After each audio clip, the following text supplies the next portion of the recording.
Hey everybody, it's TR again from T-Man.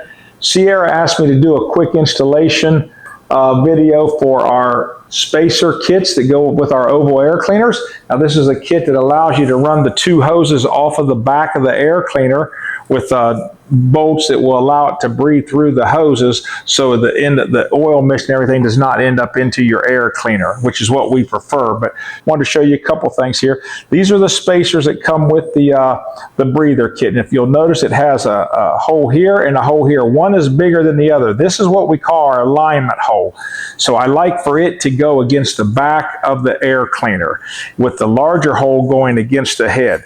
That way when the bolt comes through, it's allowing it to have more area to breathe around here to get out the hose. So that's just a preference for me. It would work both ways if you turned it around, but this is the way I prefer. So the larger hole goes against the cylinder head, okay?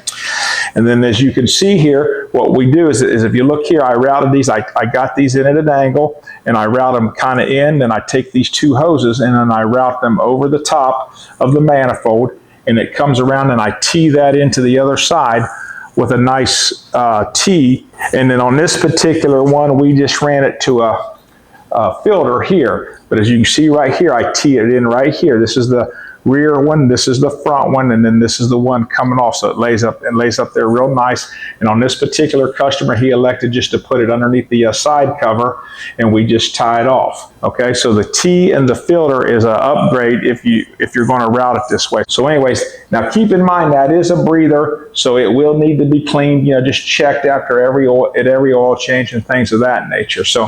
But the other thing I wanted to go over to you was the torque specs. A lot of guys are asking about the torque specs. So on the 3 screws that hold the air cleaner to the throttle body, we put them in at 120 to 140 inch-pound. The 2 that hold the little adapter on, they go in at 70 inch-pound. And then the 2 big bolts go in at 25 foot-pound is the torque that I use, and I've had no issues with those. So anyway, it's just a quick little installation. If you have any questions, feel free to give us a call and let us know.